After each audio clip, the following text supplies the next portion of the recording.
그럼 이제 시간이 되었습니다. 같이 기도하심으로 12월 1일 밴쿠버 예수산길교회 예배를 드리도록 하겠습니다. 우리의 도움은 천지를 지으신 여호와의 이름에 있도다. 아멘. 참 좋으신 하나님 아버지, 감사합니다. 우리를 사랑하여 주셔서 하나님의 놀라운 은혜 가운데 있게 하시고 주님께 영광 돌리는 그 이름을 부르는 이 예배 자리에 저희들 인도하여 주신 것 감사합니다.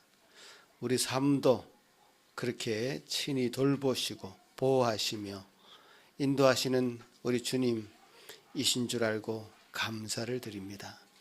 오늘 우리 마음을 다 드려 예배하는 이 자리에 주님 임재하여 주시고 우리 마음이 참으로 주님으로 말미암아 더 기쁘고 감사하고 주님께 영광 돌리는 우리 삶을 결단하는 귀한 시간 되도록 도우시옵소서. 예배 시종을 주님께 부탁드립니다. 예수님 이름으로 기도합나이다. 아멘. 다 같이 일어나서 주님께 영광 돌리는 찬송 드립니다.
사도신경으로 우리 신앙을 고백합니다. 전능하사 천지를 만드신 하나님 아버지를 내가 믿사오며 그 외아들 우리 주 예수 그리스도를 믿사오니 이는 성령으로 잉태하사 동정녀 마리아에게 나시고 본디오 빌라도에게 고난을 받으사 십자가에 못 박혀 죽으시고 장사한 지 사흘 만에 죽은 자 가운데서 다시 살아나시며 하늘에 오르사 전능하신 하나님 우편에 앉아 계시다가 저리로서 산자와 죽은 자를 심판하러 오시리라. 성령을 믿사오며 거룩한 공예와 성도가 서로 교통하는 것과 죄를 사하여 주시는 것과 몸이 다시 사는 것과 영원히 사는 것을 믿사옵나이다. 아멘. 십계명 낭독합니다. 한 구절 한 구절 새겨서 낭독하시면 좋겠습니다. 하나님이 모든 말씀으로 말씀하여 이르시되 나는 너를 애굽 땅 종되었던 집에서 인도하여 낸 내 하나님 여호와니라. 제1은 너는 나 외에 다른 신들을 내게 두지 말라. 제2는 너를 위하여 새긴 우상을 만들지 말고 또 위로 하늘에 있는 것이나 아래로 땅에 있는 것이나 땅 아래의 물속에 있는 것에 어떤 형상도 만들지 말며 그것들에게 절하지 말며 그것들을 섬기지 말라. 제3은 너는 내 하나님 여호와 이름을 망령되게 부르지 말라. 제4는 안식일을 기억하여 거룩하게 지키라. 제5는 내 부모를 공경하라. 제6은 살인하지 말라. 제7은 간음하지 말라. 제8은 도둑질하지 말라. 제9는 내 이웃에 대하여 거짓 증거하지 말라. 제10은 내 이웃의 집을 탐내지 말라.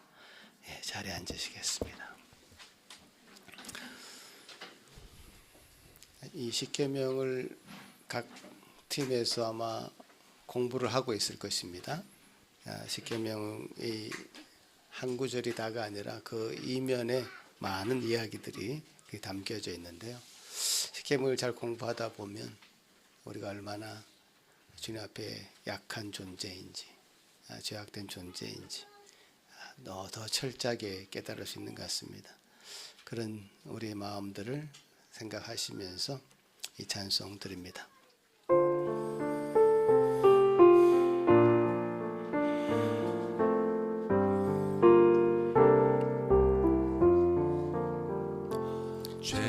죄짐에 눌린 사람은 다 주께 나오라. 주 말씀 의지할 때에 곧 평안 얻으리. 의지하세 의지하세 주 의지하세.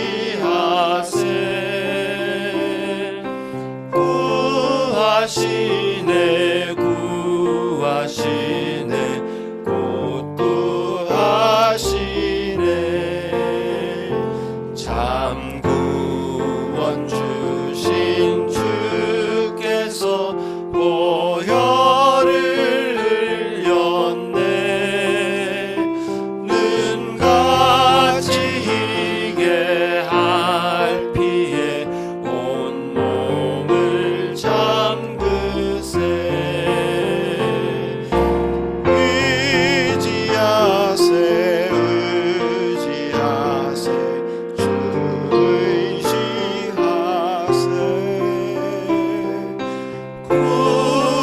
구하시네 구하시네 곧 구하시네. 길 대신 우리 구세주 늘 인도하시네. 너 지체 말고 믿으면 참 복을 받겠네. 의지하세 의지하세 주 의지하세.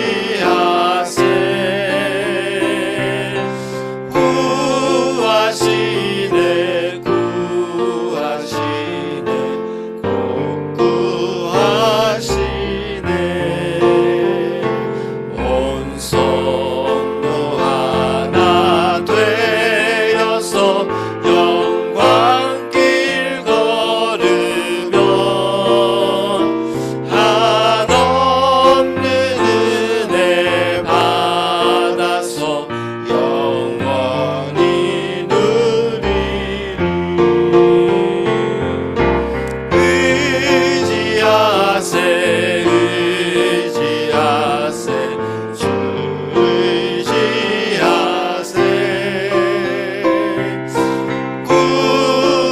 구하시네 구하시네 곧 구하시네. 같이 주님 앞에 나가는 기도 드리겠습니다. 주님, 제 연약함을 통촉하시고 불쌍히 여기시고 주님 은혜 가운데 온전히 회복하며 주님 다시금 힘차게 주님 이름 부를 수 있는 저희들 되게 해달라고 같이 한번 주님 앞에 기도하겠습니다. 하나님 아버지 감사합니다. 주님께서 우리를 돌보시 않으시면 우리가 참 망할 수밖에 없는 존재임을 주여 이 시간 다시 한번 고백하며 감사를 드립니다.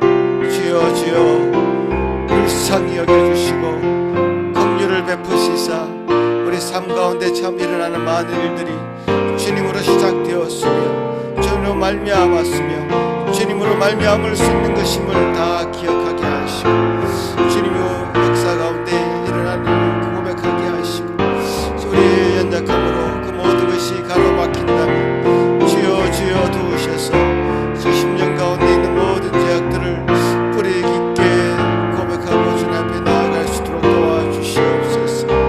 주님께 나아갈 수 있는 은혜의 보좌 앞에 참 담대하게 저희들을 가게 하시고 세우셨사오니 주의 영광 가운데 그 길 갈 수 있도록 도와주시고 예배를 통해서 그 길이 활짝 열렸음을 보게 하시고 주여 그 앞에 놀랍게 보이신 주님을 성호를 부르며 기뻐하며 나아갈 수 있도록 도와주시옵소서.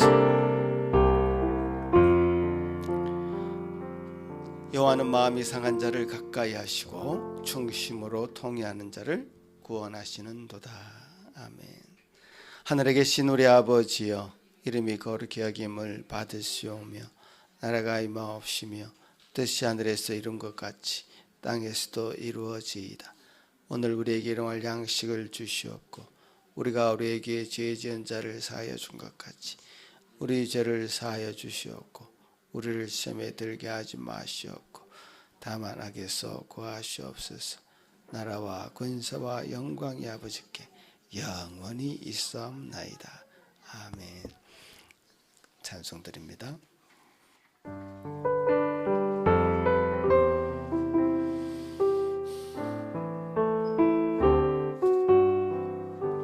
주 예수 내가 알기 전 날 먼저 사랑했네. 그 크신 사랑 나타나 내 영혼 거듭났네. 주 내 맘에 늘 계시고 나 주의 안에 있어 저 포도비유 같으니 참 좋은 나의 친구. 내 친구 되신 예수님 날 구원하시려고 그 귀한 몸을 버리사 내 죄를 대속했네. 나 주님을 믿으며 그 손을 의지하고 내 몸과 마음을 바쳐서 끝까지 충성하리. 내 진실하신 친구여 그 은혜 내려주사 날 항상 보호하시고 내 방패 되옵소서. 그 풍성한 참 사랑을 네 능히 끊을 소냐. 날 구원하신 예수는 참 좋은 나의 친구. 아멘. 시편 72편입니다. 하나님이여, 주의 판단력을 왕에게 주시고 주의 공의를 왕의 아들에게 주소서.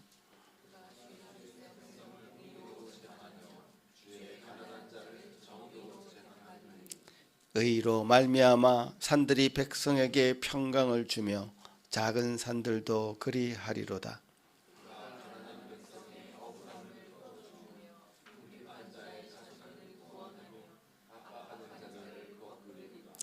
그들이 해가 있을 동안에도 주를 두려워하며 달이 있을 동안에도 대대로 그리하리로다.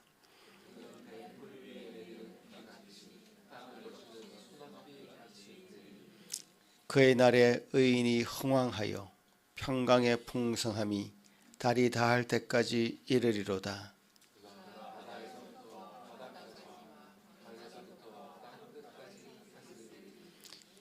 모든 왕이 그의 앞에 부복하며 모든 민족이 다 그를 섬기리로다. 아멘. 이 시간 문영대 집사님 기도할 때에 다 같이 한 마음으로 기도하시겠습니다.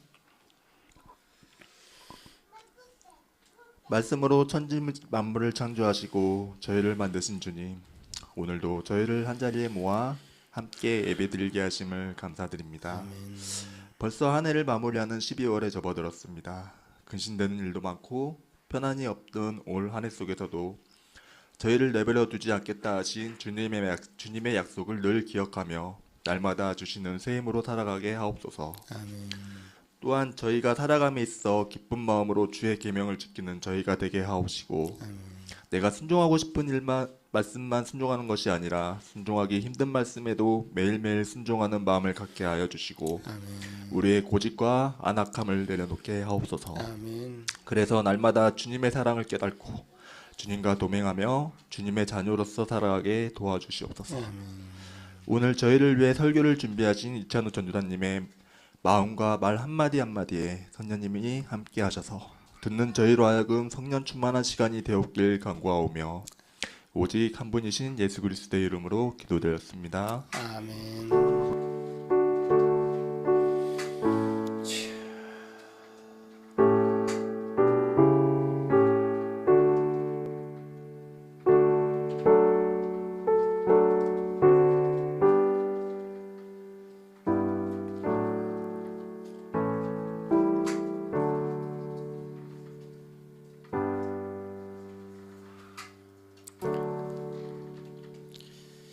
빌립보서 2장 5절에서 8절 말씀 제가 봉독하겠습니다. 오늘 주시는 말씀입니다. 너희 안에 이 마음을 품어라. 곧 그리스도 예수의 마음이니 그는 근본 하나님의 본체시나 하나님과 동등됨을 취할 것으로 여기지 아니하시고 오히려 자기를 비워 종의 형체를 가지사 사람들과 같이 되셨고 사람의 모양으로 나타나사 자기를 낮추시고 죽기까지 복종하셨으니 곧 십자가에 죽으심이라. 아멘. 우리 어린이들 위해서 기도하는 시간 가지겠습니다. 이번 주 암송 말씀은 지난주 말씀하고 똑같네요. 예, 같이 아이들 다 나와 주세요. 예.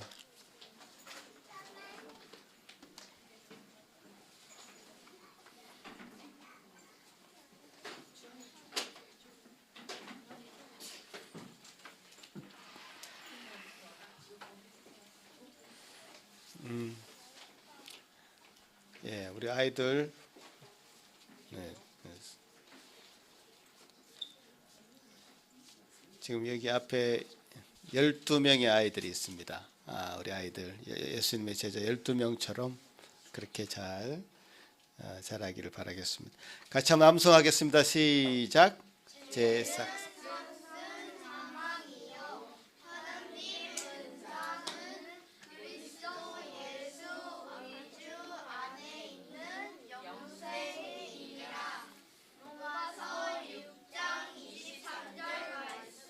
아멘. 오, 지난보다 훨씬 좋았습니다. 예, 죄의 값은 사망이죠. 그리고 우리께 주님께 주시는 기프트, 은사는 영생이다. 이런 말씀이죠. 같이 기도합니다. 하나님 감사합니다. 우리 아이들 이렇게 암송한 말씀 잘 기억하고 참 우리가 사망에 이르지 아니하고 영생으로 이르는 그 길을 발견하고 또 알았사오니 그 길로 달려갈 수 있는 기쁘게 갈 수 있는 우리 모든 아이들 되게 하여 주옵소서. 감사하고 예수님 이름으로 기도합나이다. 아멘. 예, 오늘 우리 이찬욱 전도사님 성도의 마음가짐 두 번째입니다. 사랑의 본이 되신 그리스도. 귀한 말씀 큰 은혜로 받으시길 바라겠습니다.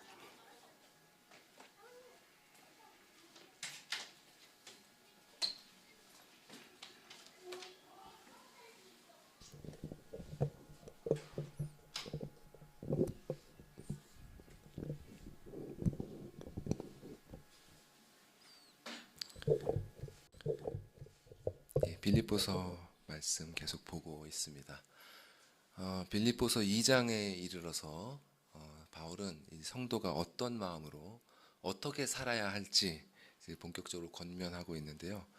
1절에서 4절까지의 말씀을 한번 다시 상기를 해보겠습니다. 자, 우리가 하나님의 자녀로서 이 복음에 합당한 생활을 하기 위해서는 먼저 하나님께서 주시는 은혜에 대한 인식이 있어야 됩니다. 그래서 2장 1절의 말씀은 이런 뜻이었어요. 너희에게 삼위일체 하나님으로부터 오는 은혜가 있거든. 그래서 이 은혜가 없으면 우리는 한 걸음도 나아갈 수가 없습니다. 이 은혜가 없이 내딛는 걸음은 성도의 걸음이 아닙니다. 그래서 이런 은혜에 대한 깨달음은 성도의 마음가짐을 위한 필수적인 전제 조건이 됩니다. 그리고 이렇게 한 분 하나님으로부터 은혜를 받은 자녀들은 그분의 말씀 아래에서 한 분 성령님 안에서 한 마음이 되어야 됩니다. 이것이 성도의 마음이 나아가야 될 지향점이죠. 은혜를 받았으면 나 자신만 보는 것이 아니라 다른 이들과 함께 그 은혜를 나눠야 하는 것입니다. 그리고 이렇게 다른 이들과 함께 은혜를 나눌 때 어떻게 나눠야 되느냐? 다툼과 허영으로 하지 말고, 이기적인 욕망이나 거짓된 허세로 하지 말고, 겸손한 마음으로 각각 자기보다 남을 낮게 여기고, 무슨 일을 하든지 또 누구에게 일을 하든지 죽게 하듯 하면서 그렇게 해야 되는 것이죠. 이것이 바로 하나님의 자녀라면 마땅히 가져야 될 마음가짐이자 실천입니다. 자, 그런데 모두가 잘 아시는 것처럼 이렇게 사는 게 참 쉬운 일이 아니죠. 그게 참 그런 것 같아요. 대부분의 사람들이 저를 포함해서 참 저 자신 하나 건사하는 일, 또 우리 가족 하나 이렇게 같이 건사하는 일만 해도 버거워합니다. 스스로 여력이 없다고 생각하는 사람들이 많아요. 그래서 크리스천이라고 할지라도 이렇게 다른 이들을 위해서 돌아보라, 함께 해라, 마음을 같이 해라, 이런 의무들이 요구되면 여유가 없는 우리의 마음은 이런 식으로 핑계를 댑니다. 그것이 옳지만 아직은 그런 형편이 아니야. 나에게는 시간과 에너지가 부족해. 좀 더 믿음이 자라면 할 수 있겠지만 지금은 아니야. 근데 여러분, 시간이 지나면 이런 마음이 바뀔까요? 교회에 오래 다니면 마음이 변화가 될까요? 아니면 내 형편이 좀 나아진다면 정말 이런 마음이 바뀌어서 다른 사람들을 돌아볼 수 있는 마음이 될 수 있을까요? 사실 죄에 물든 우리에게 자기보다 남을 낮게 여기면서 살아가는 것은 사실 불가능에 가깝습니다. 우리 죄된 본성은 이런 삶을 원하지 않아요. 우리 솔직해질 필요가 있습니다. 우리 마음은 근본적으로 이기적입니다. 우리 시선은 언제나 자기 자신 위주예요. 잠시 은혜를 경험할 때는 이 하나님의 관점을 약간 경험한 것 같습니다. 하지만 언제 그랬냐는 듯이 우리는 다시 우리 위주로 바라보면서 살아가게 되는 것입니다. 자, 그러면 어떻게 해야 될까요? 우리에게 도대체 무엇이 필요한 걸까요? 이런 우리를 위해서 하나님께서는 우리 앞에 예수 그리스도를 보여주신 것입니다. 이 사람이 바로 너희가 따라야 할 모범이다. 그리고 오직 이 사람으로 말미암아 너는 내가 명령한 이 길을 걸을 수 있게 될 것이다. 그 누구도 이 사람이 아니면 이 길을 시작할 수도 없고, 이 길을 걸을 수도 없고, 이 길 끝에 있는 나의 나라에 들어올 수도 없을 것이다. 이것이 바로 하나님께서 사도 바울을 통해 오늘 본문을 주신 이유인 것입니다. 만일 진정으로 거듭난 하나님의 자녀라면요, 더욱 그분을 알고 싶고 더욱 그분의 길을 따르고자 하는 그런 열망이 있을 것입니다. 이 성도에게 주신 이 새 생명이라는 것은요, 이런 열망을 통해서 가장 잘 드러납니다, 여러분. 바울은 바로 그런 열망을 가진 성도들을 위해서 오늘 본문을 기록했습니다. 그래서 오늘 본문에서 우리는 하나님께서 우리에게 보여주신 이 그리스도에 대한 세 가지 사항을 살펴볼 것입니다. 첫 번째는 그리스도의 신성입니다. 그리스도의 신성. 그리스도께서는 하나님이십니다. 그리고 두 번째는 그리스도의 마음입니다. 하나님께서 우리에게 요구하시는 그 참된 겸손의 마음이 무엇인지를 하나님께서는 그리스도를 통해서 우리에게 보여주십니다. 우리 마음대로 막 상상해서 우리의 철학으로 만들어서 겸손한 마음은 이런 것이지 이렇게 하도록 하시는 것이 아니라 그리스도를 통해서 그 겸손이 무엇인지 우리에게 알려주십니다. 그리고 세 번째는 그리스도, 그분의 삶입니다. 새 생명을 가진 자는 어떻게 살게 되는지, 그리스도의 마음을 품은 자는 어떤 길을 걷게 되는지 그분이 친히 보여주셨습니다. 자, 다시 한번 말씀드릴게요. 잘 기억해 주십시오. 첫 번째는 그리스도의 신성이고, 두 번째는 그리스도의 마음이고, 세 번째는 그리스도의 삶입니다. 자, 그럼 본문 한 구절씩 살펴보도록 하겠습니다. 같이 5절 6절 말씀 읽어볼까요? 시작. 너희 안에 이 마음을 품으라. 곧 그리스도 예수의 마음이니 그는 근본 하나님의 본체시나 하나님과 동등됨을 취할 것으로 여기지 아니하시고. 자, 여기서 먼저 우리가 주목해야 되는 말은 이 근본 하나님의 본체입니다. 자, 이 말을 영어 성경으로 보면 이렇게 번역되어 있어요. The form of God. The form of God. 그러니까 하나님의 형태, 하나님의 모습이란 뜻이죠. 그래서 어떤 사람들은 이 말씀을 오해해서 예수는 하나님 그 자체가 아니라 그저 하나님의 form, 형태를 입었을 뿐 이렇게 생각하기도 합니다. 그런데 원어로 이 form이라는 단어의 의미는 그저 겉모습이 아니라 이 내적 본질이 바깥으로 발현된 모습을 의미합니다. 그러니까 이 안에 있는 본질이 겉으로 드러난 모습과 완전히 조화를 이루고 있다는 그런 의미예요. 그래서 이를 표현하기 위해서 한글 성경은 재밌게도 여기에 근본이라는 말을 덧붙이고 있습니다. 그러니까 예수 그리스도는 하나님의 근본 본체이십니다. 바로 하나님 그분 자체인 것이죠. 근데 예수가 곧 하나님이다. 이 증언에 대해서 여러분 어떻게 생각하세요? 이 교회에서 이 얘기를 오래 듣고 자라오신 분들은 별다른 감흥이 이제는 없으신 분들이 있을 수 있을 거예요. 그리고 여전히 맞아? 이게? 하면서 의구심이 있지만 그냥 덮어놓고 계시는 분들도 아마 있을 것입니다. 그러니까 사실 현대인에게 이 교리는 정말 믿기 힘든 교리예요. 2000년 전에 나타났던 어떤 사람이 하나님이었다는 그 얘기가 믿기 쉽겠습니까? 그 사람이 신이었는데 사람으로 태어나서 살다가 죽었다가 부활해서 다시 승천했다는 이 교리가 어떻게 그냥 믿어질 수 있겠습니까, 여러분? 그런데 우리가 잘 모르는 게 뭐냐면요, 이 진술이 현대인들에게 믿기 어려웠던 것만큼이나 혹은 더 그 이상으로 이 사도 바울에게도 믿기 어려웠다는 사실입니다. 성경이 사실 이 사실을 굉장히 많이 드러내 보여주고 있음에도 불구하고 우리는 그거를 잘 캐치하지 못해요. 자, 요즘 세상을 지배하는 사조가 무엇입니까? 기본적으로 요즘에는 무신론이 깔려 있거든요. 무신론이 기본적인 세계관이에요. 그것을 바탕으로 해서 모든 교육과 문화가 이루어지고 있습니다. 그런데 성경 시대 당시 역사 기록에 남아있는 그 모든 문화권은 어떤 배경을 깔고 있을까요? 다신론입니다. 신이 많다는 세계관을 깔고 있어요. 그래서 당시 사람들은 신이 다수가 존재하고 각 신은 마치 인간 사회처럼 등급과 서열이 있다고 생각했습니다. 이게 당시를 지배하던 세계관이었어요. 그리고 신이 인간의 형태를 취하는 일이나 또 인간이 신의 반열에 오른다는 것도 전혀 새로운 개념이 아니었습니다. 신화 보시면 아시겠지만 그런 일들이 비일비재하게 일어나요.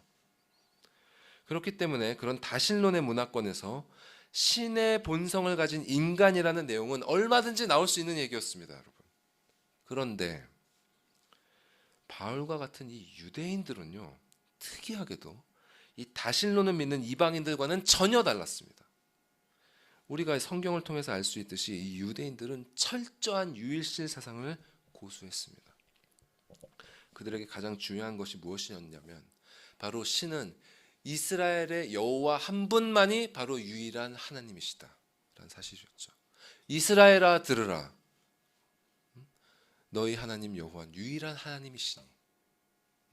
그렇기 때문에 우리가 아까도 신계명에서 읽었던 것처럼 너는 나 외에 다른 신들을 내게 두지 말라. 이것은 그들에게 목숨을 걸어서라도 지켜야 되는 그들의 계명이었습니다.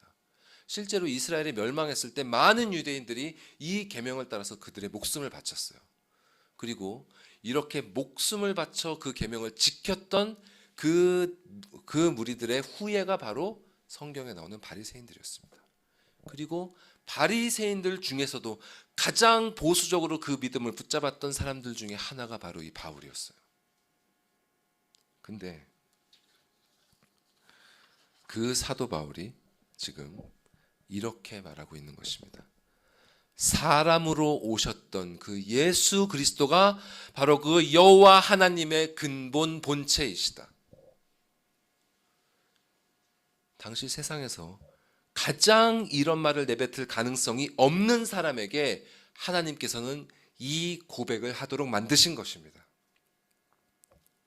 이것이 바로 하나님께서 행하시는 거듭남의 능력이에요. 새 생명을 창조하시는 하나님의 능력만이 이런 믿음을 가능하게 합니다. 여러분에게 이 믿음이 있으십니까?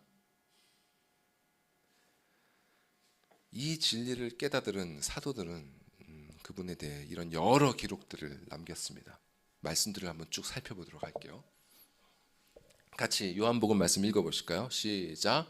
태초에 말씀이 계시니라. 이 말씀이 하나님과 함께 계셨으니 이 말씀은 곧 하나님이시니라.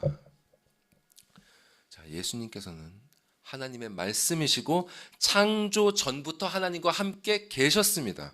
예수님 당신도 친히 어떻게 말씀하신 바 있느냐?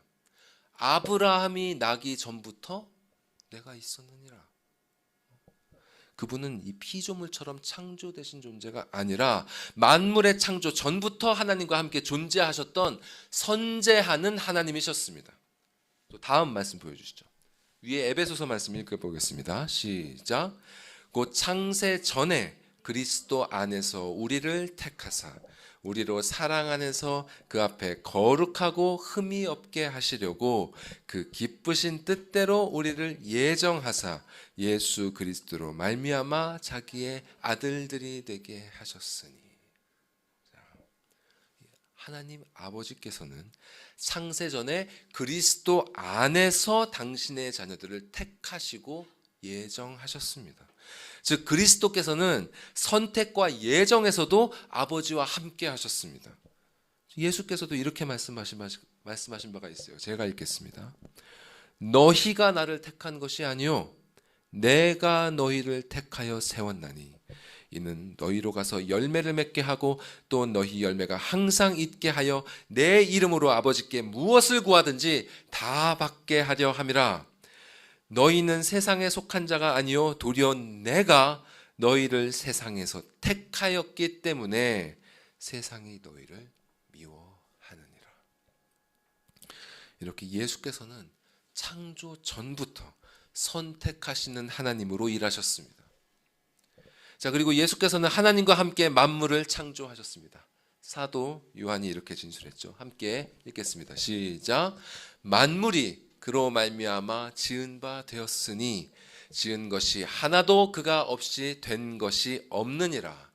말씀이 육신이 되어 우리 가운데 거하심에 우리가 그의 영광을 보니 아버지의 독생자의 영광이요 은혜와 진리가 충만하더라. 자, 말씀이신 예수께서 하나님과 함께 만물을 창조하셨습니다.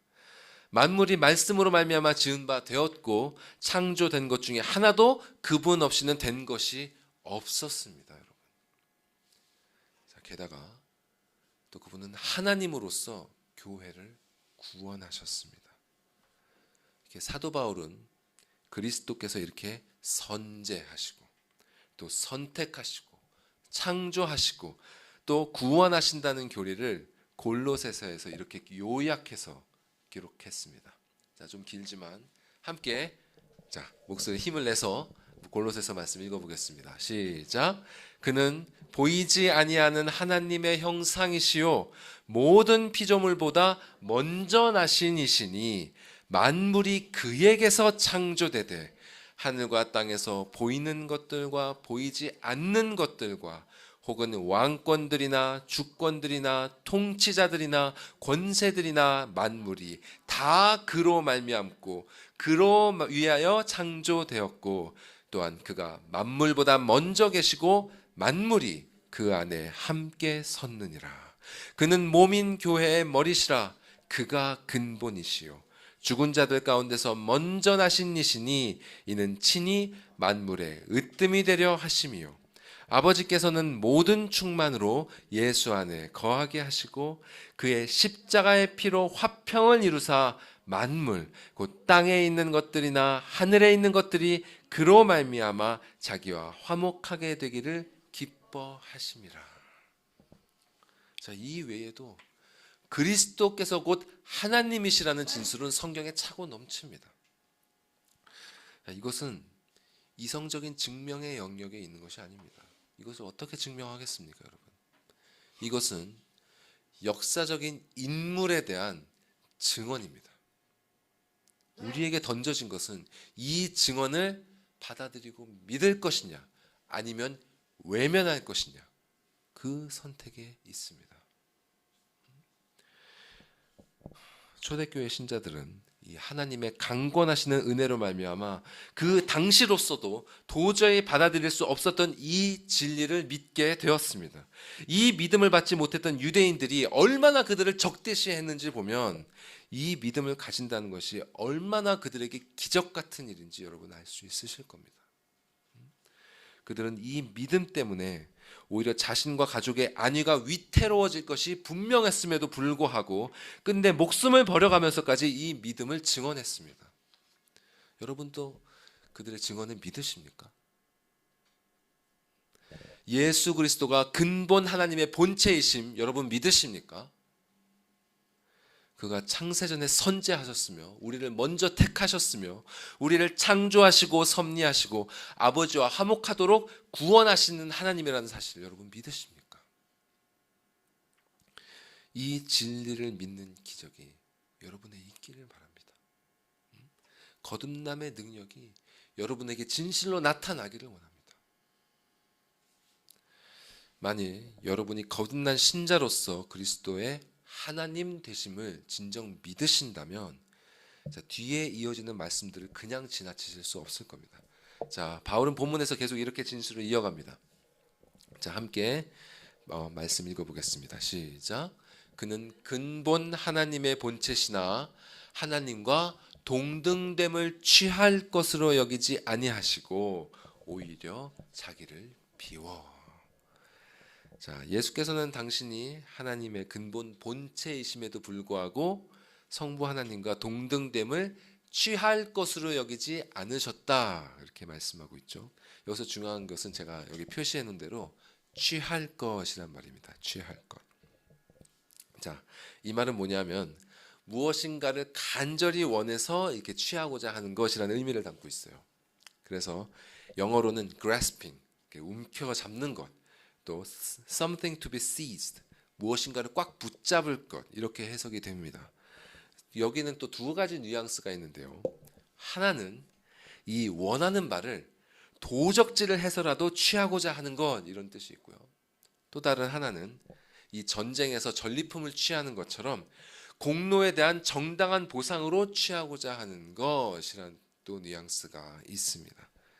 그런데 예수께서는 이 하나님과 동등하다는 것을 당신이 도적질을 해서 취해야 할 것으로 여기시지도 않으셨고 또 어떤 정당한 보상으로서 취해야 할 것으로도 여기지 않으셨습니다. 이 말은 어찌 보면 너무 당연한 말이에요. 왜냐하면 그리스도께서는 원래 하나님과 동등한 분이기 때문입니다. 그렇죠? 이미 동등한 분인데 그분과 동등됨을 이렇게 취할 것으로 여기실 이유가 없는 것이죠. 그러나 뒤에 이어지는 말씀에서도 알 수 있지만 그분의 마음은 여기에서 그친 것이 아닙니다. 그리스도께서는 하나님과 동등됨을 당신이 붙잡고 있어야 할 것으로 여기지 않으시고 비울 수 있는 것으로 여기셨던 것입니다. 이것이 바로 그리스도의 마음입니다. 5절에서 바울이 빌립보 교인들에게 품으라고 명했던 그 그리스도의 마음, 그 그리스도의 마음이 바로 이 마음인 것입니다. 자, 그런데 성경에서는 이와 정확하게 정반대의 마음을 보여주는 존재가 나옵니다. 함께 이사야 말씀 보겠습니다. 함께 읽어볼까요? 시작. 너 아침의 아들 계명성이여 어찌 그리 하늘에서 떨어졌으며 너 열국을 엎은 자여 어찌 그리 땅에 찍혔는고 네가 네 마음에 이르기를 내가 하늘에 올라 하나님의 뭇별 위에 내 자리를 높이리라 내가 북극 지폐의 산 위에 앉으리라 가장 높은 구름에 올라가 지극히 높은 이와 같아지리라 하는도다. 그러나 이제 내가 스올 곧 구덩이 맨 밑에 떨어짐을 당하리로다. 자, 본문은 1차적으로는 하나님을 대적하는 바벨론 왕에 대한 예언의 말씀입니다. 그런데 여기서 나오는 바벨론 왕에 대한 묘사는 이 태초부터 하나님을 대적했던 자, 바로 사탄의 모습을 너무나 잘 보여주고 있습니다. 자, 13절에서 그가 그의 마음에 무엇라고 말합니까? 내가 하늘에 올라 하나님의 뭇별 위에 내 자리를 높이리라. 내가 북극 지폐의 산 위에 앉으리라. 가장 높은 구름에 올라가 지극히 높으니 창조주 하나님 그분과 함께 같아지리라 하는도다. 이것이 바로 사탄이 그 마음에 품은 바였습니다. 그는 하나님과 동등됨을 자신이 취할 바로 여겼던 것입니다. 우리는 이렇게 사탄을 따라 이와 같은 마음을 품었던 사람들에 대해서 이미 잘 알고 있습니다. 그들이 누구죠? 아담과 하와죠. 사탄은 그들에게 이렇게 말했습니다. 하나님께서 금지하신 열매, 그 열매를 먹으면 너희의 눈이 밝아져서 하나님과 같이 될 것이다. 이제는 저 위에 하나님이 아니라 너희가 하나님처럼 선과 악을 판단하게 될 것이다. 예수께서는 이렇게 말씀하신 바 있습니다. 하나님의 말씀을 따르는 자는 하나님의 자녀, 마귀의 말을 따르는 자는 마귀의 자식이다. 태초의 사람들은 하나님께서 창조하셨음에도 불구하고 마귀의 말을 따라서 하나님과 동등됨을 자신이 취할 바로 여겼습니다. 여러분 혹시 하나님과 동등됨을 여러분이 취할 바로 여기고 계시지 않습니까? 여러분 삶에서 선과 악을 누가 판단하고 있습니까? 여러분입니까? 아니면 하나님의 말씀입니까? 아니면 여러분 삶에서 주도권을 누가 쥐고 있습니까? 여러분입니까? 아니면 여러분의 충동입니까? 아니면 여러분의 감정입니까? 여러분의 꿈입니까? 아니면 여러분의 계획입니까? 아니면 하나님의 말씀입니까? 여러분이 직접 나는 하나님처럼 될 거야 이렇게 노골적으로 생각하지 않는다고 하더라도 자신의 삶을 자기의 힘에 의지하고 있다면 그것은 하나님과 동등됨을 취할 바로 여기는 것입니다. 혹은 자신의 삶을 자신의 뜻대로 통제하려고 하고 있다면 그건 역시 하나님과 동등됨을 자신이 취할 바로 여기고 있는 것입니다. 그리스도인들은 그렇게 사는 사람들이 아닙니다. 거듭난 사람들은 이렇게 고백합니다. 내가 그리스도와 함께 십자가에 못 박혔나니 그런즉 이제 내가 사는 것은 내가 아니요 나를 위하여 자기 몸을 십자가 위에서 버리신 그리스도 그분이 내 안에서 사시는 것이라. 내가 육체 가운데 사는 것은 나를 사랑하사 나를 위하여 자기 자신을 버리신 하나님의 아들을 믿는 그 믿음, 그 아들을 의지하는 그 믿음 안에서 사는 것이니라.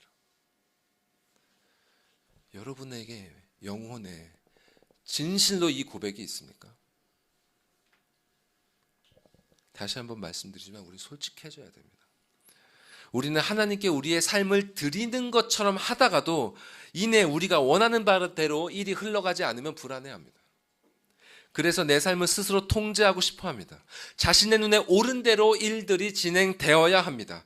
내가 허용할 수 있는 한에서, 내가 소화할 수 있는 한에서 상황들이 전개되어야만 합니다. 우리에게는 여전히 이런 본성이 남아 있습니다. 옛적 마귀의 일을 따랐던 그 옛사람이 우리 영혼 한켠에 남아 있는 것입니다. 우리는 그를 죽여야 합니다. 우리는 순간순간 말씀의 검으로 그를 죽여야 합니다. 자꾸만 나 중심의 시선으로 돌아오려는 이 경향을 물리쳐야 합니다. 마음의 중심에서 하나님의 자리를 차지하려는 이 육신의 생각을 몰아내야 합니다. 여러분, 하나님과 동등됨을 취할 것으로 여기지 말아야 합니다. 그 선악과를 보암직도 하고 먹음직도 한 것으로 여기지 말아야 하는 것입니다. 우리가 취해야 할 마음은 이것입니다. 나에게는 하나님이 계시다.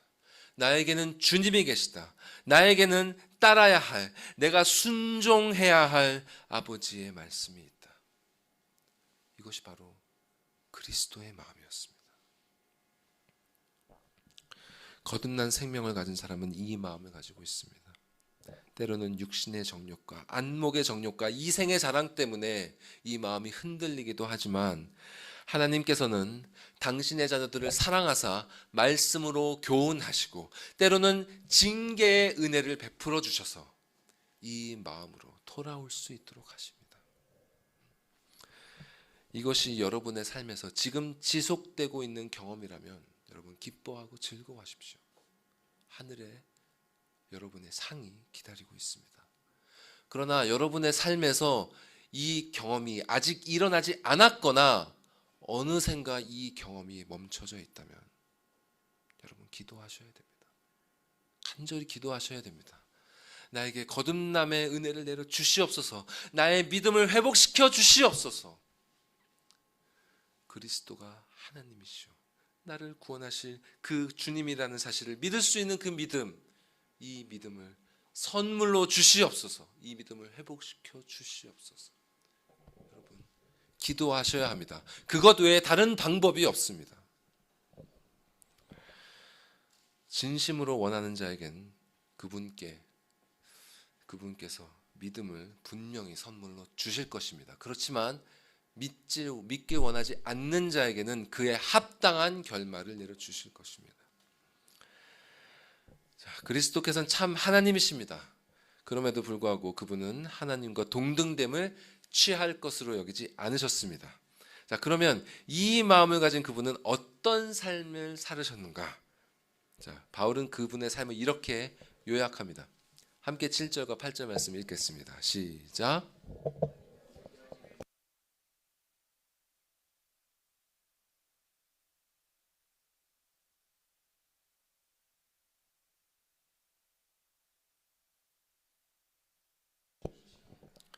자, 여기서 저 종의 형체라는 말은 영어로 the form of a servant입니다. The form of a servant. 앞에 하나님의 본체라는 말에서도 이 form이라는 말이 나왔죠.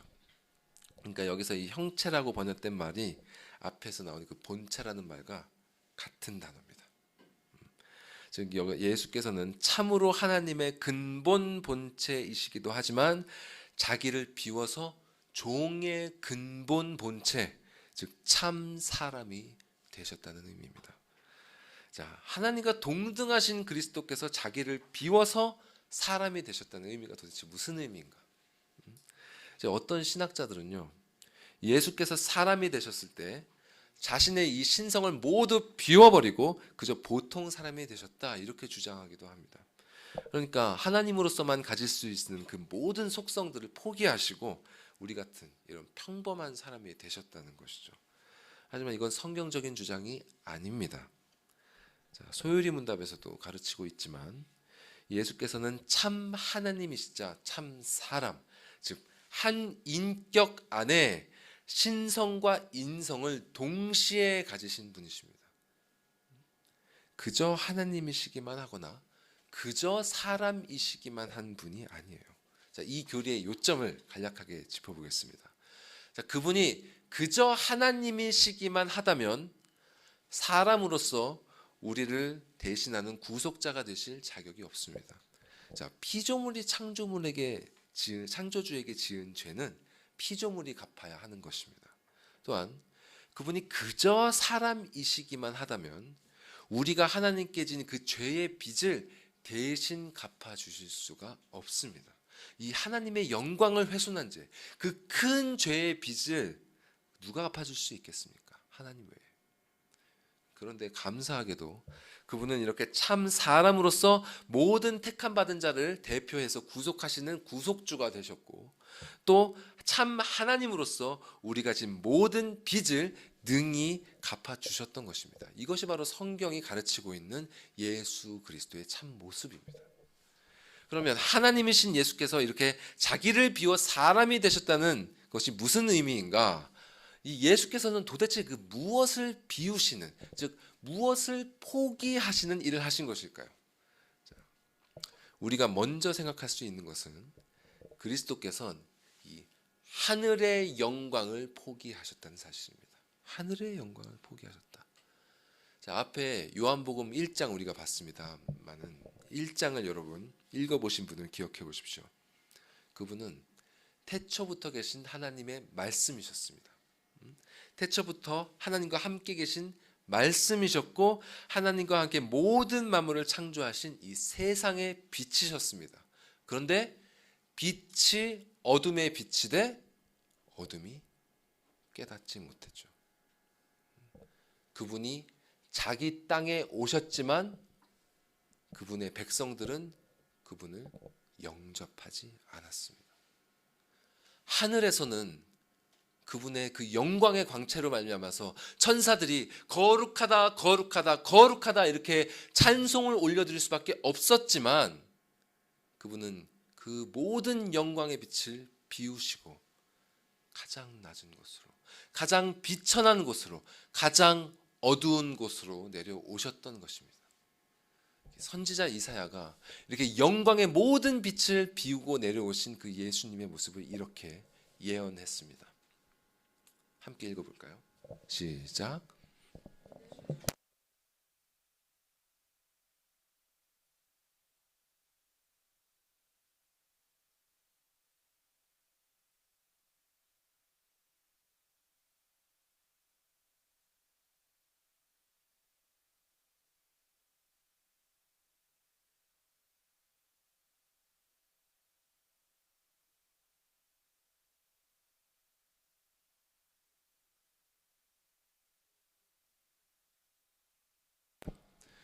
이렇게 하늘의 영광을 버리시고 그분은 종이 되셨습니다.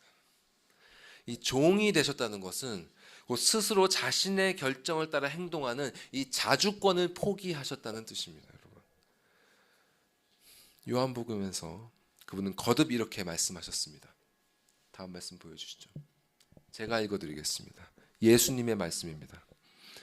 내가 진실로 진실로 너희에게 이르노니 아들이 아버지께서 하시는 일을 보지 않고는 아무것도 스스로 할 수 없나니 아버지께서 행하시는 그것을 아들도 그와 같이 행하느니라. 내가 아무것도 스스로 할 수 없노라. 듣는 대로 심판하노니 나는 나의 뜻대로 하려 하지 않고 나를 보내신 이의 뜻대로 하려 함으로 내 심판은 의로우니라. 너희가 인자를 든 후에 내가 그인 줄을 알고 또 내가 스스로 아무것도 하지 아니하고 오직 아버지께서 가르치신 대로 이런 것을 말하는 줄도 알리라. 나를 사랑하지 아니하는 자는 내 말을 지키지 아니하나니 너희가 듣는 말은 내 말이 아니요 나를 보내신 아버지의 말씀이니라. 그분은 아무것도 스스로 하지 않으셨습니다. 아무것도 자신의 뜻대로 하지 않으셨습니다. 오직 아버지께서 보이시는 대로 행하셨고 말씀하신 대로 판단하셨고 가르치시는 대로 일하셨습니다. 심지어 그분께서 하시는 그 말씀도 그분께서 보내신 아버지의 말씀이었습니다. 이렇게 영광을 포기하시고 자주권을 포기하시고 또 무엇을 포기하셨을까요? 그분은 당신이 하늘에서 갖고 계셨던 그 모든 그 모든 부요함을 포기하셨습니다. 이 하늘의 영광을 버리고 이 땅에 내려오신 그 순간부터 그분은 이미 가난한 분이셨어요. 이 로마 제국의 지배를 당하는 그 피정복민들 중에서도 그분은 가장 가난한 부류로 태어나셨습니다. 자, 윌리엄 핸드릭슨이라는 그 신학자는 그분의 가난하심을 이렇게 표현했습니다. 자, 그분은 너무나 가난해서 끊임없이 무언가를 빌리셔야 했다. 무언가를 끊임없이 빌리셔야 했다. 실로 성경은 그분의 가난함을 계속해서 이렇게 드러내고 있어요. 태어날 때 그분의 부모는 마구간을 빌려야 했습니다. 그분이 누운 그 첫 자리도 자신의 것이 아니라 짐승의 밥그릇이었습니다. 공생의 기간 동안 그분은 머리 둘 곳도 없이 떠돌이 생활을 하셨습니다. 자는 집을 빌리셔야 했고, 또 때로는 말씀을 전하기 위해 배를 빌리셔야 했고, 또 죽으러 가기 위해 탈 나귀를 빌려야 했고, 최후의 만찬을 나눌 방을 빌려야 했습니다. 심지어 마지막에 묻힌 무덤도 당신의 것이 아닌 남의 것이었습니다. 그런데 그분의 가난해짐은 이것이 끝이 아니었습니다. 자, 갈라디아서 말씀 한번 보십시오. 여러분 같이 한번 읽어보십시다. 시작. 때가 참에 하나님이 그 아들을 보내사 여자에게서 나게 하시고 율법 아래에 나게 하신 것은 율법 아래에 있는 자들을 속량하시고 우리로 아들의 명분을 얻게 하려 하심이라. 자, 그분은 이렇게 율법 아래에 태어나셨습니다. 이 율법 아래에 태어나셨다는 것은 그분이 율법을 제정하셨던 그분이 율법을 지켜야만 하는 존재가 되셨다는 것입니다. 창조주가 아니라 피조물의 자리로 내려오셨다는 거예요. 왜 창조주였던 그분이 피조물의 자리로 내려오셨나요? 예수께서 친히 이렇게 말씀하셨습니다. 인자가 온 것은 섬김을 받으려 함이 아니라 도리어 섬기려 하고 자기 목숨을 많은 사람의 대속물로 주려 함이라. 예수께서 율법 아래에 율법의 의무를 짊어져야 하는 이런 피조물의 모습으로 오신 것은 우리가 지고 있는 이 죄의 짐을 대신 지기 위해서, 우리가 하나님께 지고 있는 그 막대한 죄의 빚을 대신 지기 위해서 이렇게 오신 것입니다. 이것이 무엇을 함의하는지 여러분 아십니까? 그분이 어떤 존재이셨냐면, 이미 보신 것처럼 그분은 창세 전부터 아버지 하나님 옆에서 영원토록 그분과 완전한 사랑의 교제를 누리셨던 분이셨습니다. 근데 그 완전한 사랑의 자리에서, 아버지의 완전한 사랑을 받으셨던 그 자리에서 이제는 아버지의 가장 큰 진노를 받는 자리로 내려오셨다는 뜻입니다. 그분은 아버지 하나님과 나누셨던 그 완전한 사랑의 관계를 포기하시고 우리가 들어갔어야 할 그 어미하신 하나님의 진노의 발밑으로 들어가신 것입니다. 여러분, 겟세마네라는 곳은 올리브 기름을 짰던 곳입니다. 올리브가 그 올리브 프레스, 그 돌에 짓이겨져서 기름이 흘렀던 것처럼 그분은 그곳에서 하나님의 진노 아래에 짓이겨져지셔서 땀을 피처럼 흘리며 기도하셨습니다. 그리고 십자가 위에서 그분이 영원토록 가장 사랑하셨던 그분의 진노를 받으심으로, 그분의 저주와 그분의 외면하심 속에서 우리의 모든 죄의 값을 치러내셨습니다. 그 위에서 생명 자체셨던 그분이, 생명을 창조하셨던 그분이 당신의 생명을 기꺼이 내던지셨던 것입니다. 그렇게 그분은 자기를 낮추시고 죽기까지 복종하셨습니다. 여러분, 이렇게 그분이 가셨던 그 자리가 원래 우리가 가야 될 자리였습니다. 예수가 없었다면 우리 모두 그 진노 아래 짓이겨져서 끝없는 고독 가운데 슬피 울고 이를 갈면서 가슴을 치고 애통하면서 영원한 죽음의 고통 속에서 살았어야 했습니다. 여러분, 지금도 예수가 없는 자들은 그러한 종말이 예고되어 있습니다. 이것이 이 땅에서 주시는 그 모든 고난의 은혜에도 불구하고 끝까지 거듭나지 않은 자들이 맞게 될 결말입니다. 지금 죽는다면 이 말씀이 그저 허튼 소리가 아니라 현실이 되는 것을 바로 경험하게 되실 것입니다. 이것이 성경 전체가 인류에게 주고 있는 경고의 메시지입니다. 여러분은 이 현실을 받아들일 준비가 되어 있으십니까? 예수께서 우리를 위해 이 모든 것을 포기하셨습니다.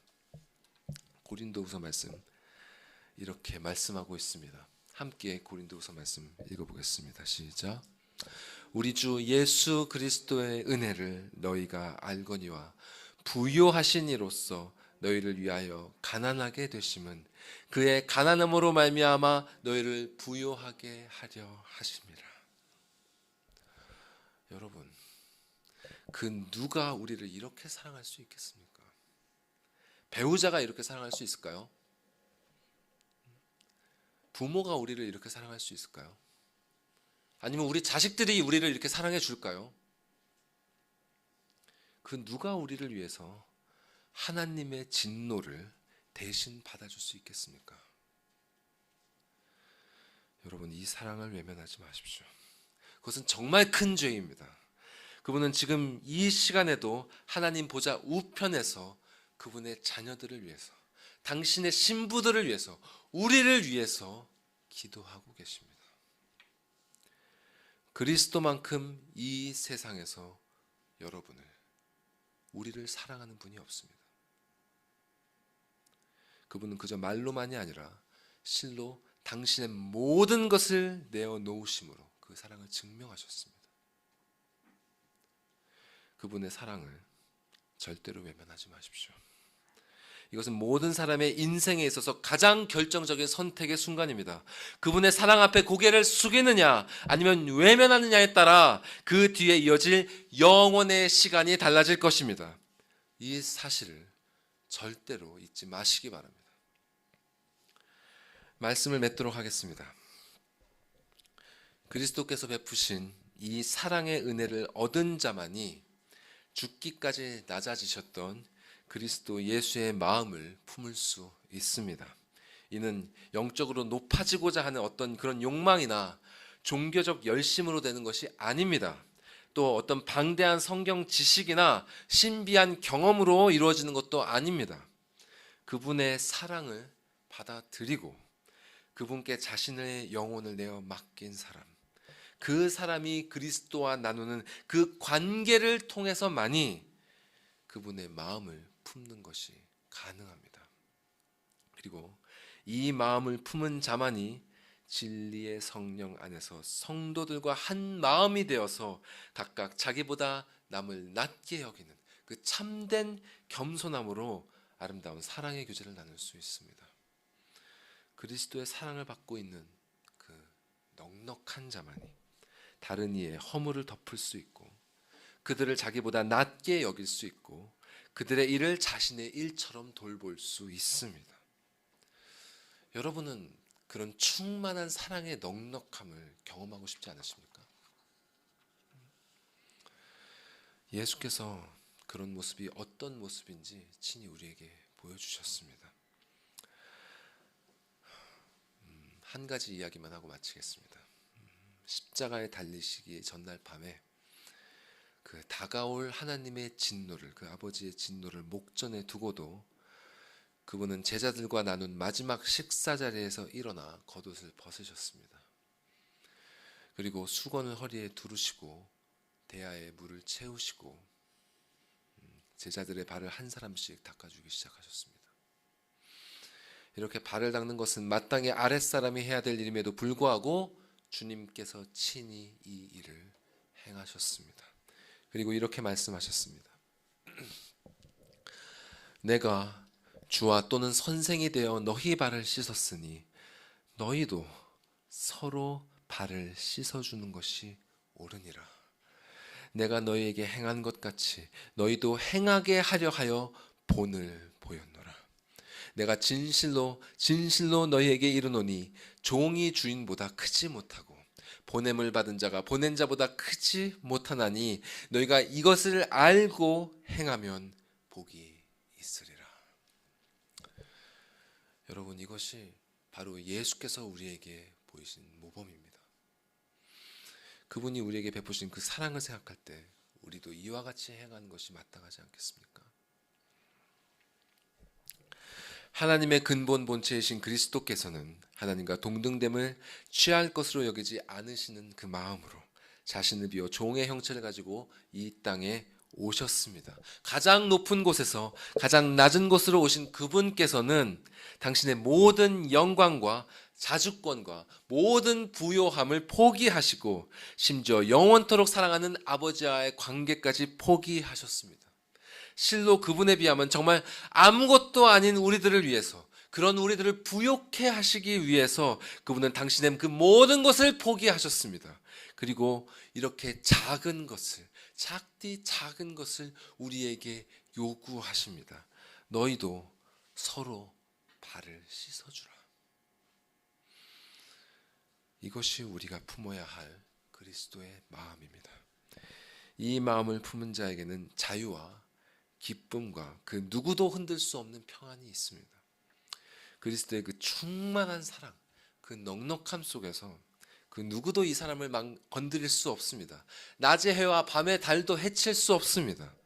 이 충만한 사랑을 만끽하시면서 그 마르지 않는 생명수를 넉넉하게 마음껏 나누는 기쁨이 여러분에게 있기를 축원합니다. 제자들의 발을 씻으사 본을 보이신 예수께서 그 일을 하신 후에 그들에게 이렇게 새 계명을 허락하셨습니다. 함께 이 새 계명, 주님께서 주신 계명 읽으면서 마치도록 하겠습니다. 시작. 새 계명을 너희에게 주노니 서로 사랑하라. 내가 너희를 사랑한 것 같이 너희도 서로 사랑하라. 너희가 서로 사랑하면 이로써 모든 사람이 너희가 내 제자인 줄 알리라. 아멘.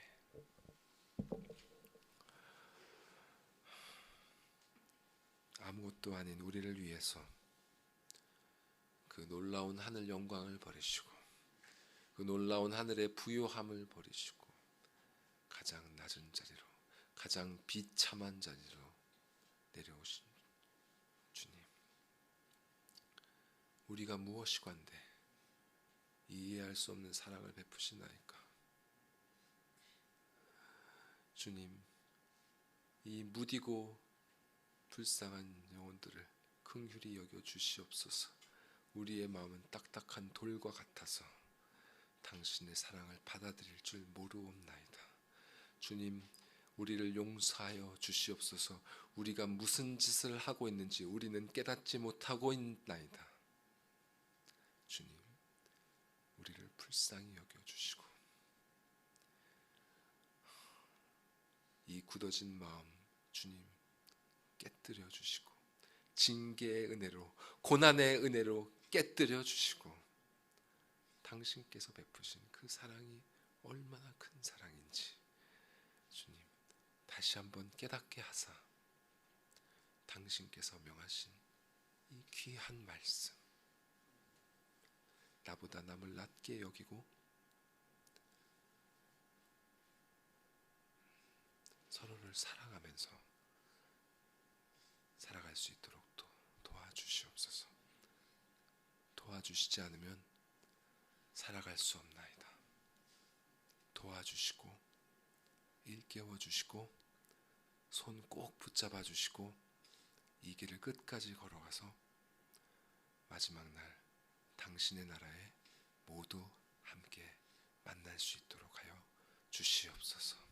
이 모든 말씀 우리 구주 예수 그리스도의 이름으로 기도드리옵나이다. 아멘.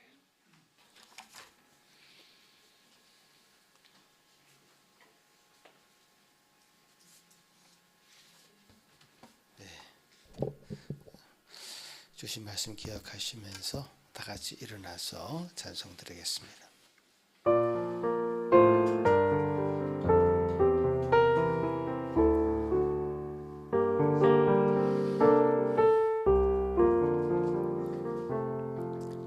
높으신 주께서 낮아지심은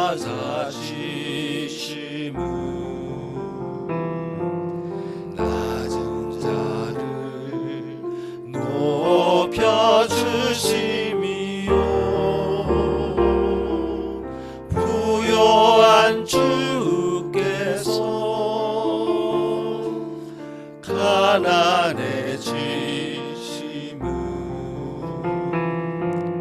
가난한 자 부욕해 하심이라.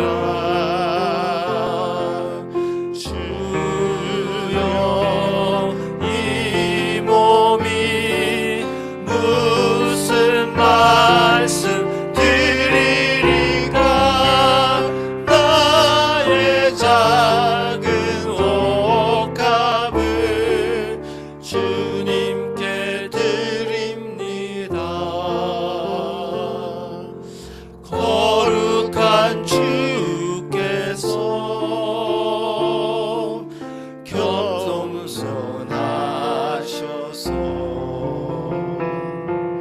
제자까지 발을 씻으셨네. 죄 없이 흘리신 십자가 보혈을 죄인들을 구원케 하심이라. 주여 이 몸이 무슨 말씀 드리리까. 나의 작은 옥합을 주님께 드립니다. 십자가 지시고 속죄 양배물 우리를 구원하심이요 감당기 어려운 그 크신 사랑을 깨달으며 따르게 하심이라. 주여 이 몸이 무슨 말씀 드리리까. 나의 작은 옥합을 주님께 드립니다.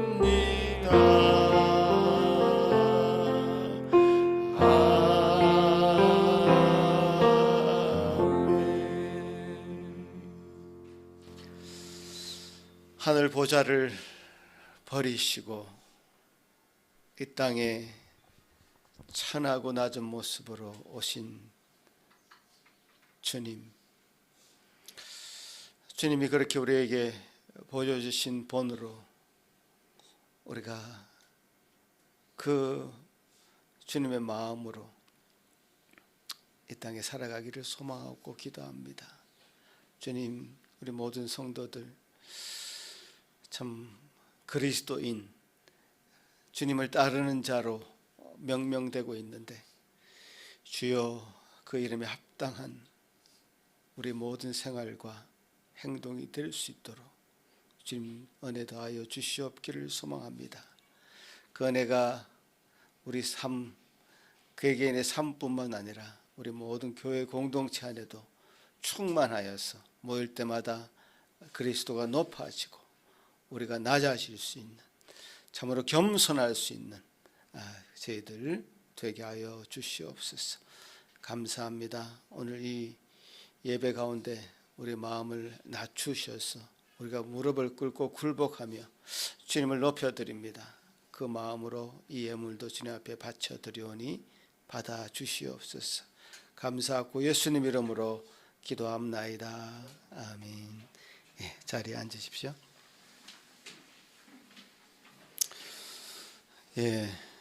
오늘 우리 전사님 말씀을 통해서 예수 그리스도가 누구신가? 예수 그리스도가 누구신가?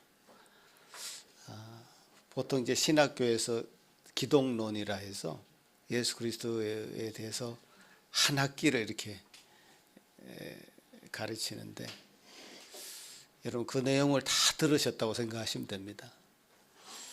굉장히 중요하고 핵심적인 말씀인데 우리가 좀 더 실제적인 적용을 제가 들으면서 해봤는데요.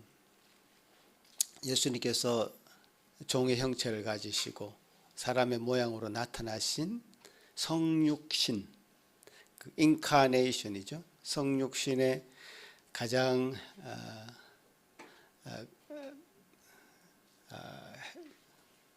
극적으로 드러난 부분이 바로 성탄절입니다. 그죠? 우리가 성탄절이 예수님이 태어난 날짜가 아닙니다. 사실은 모릅니다. 누구도. 그렇지만 그날을 우리가 예수님이 오신 것을 기억하고 기념하고 이렇게 하는데요.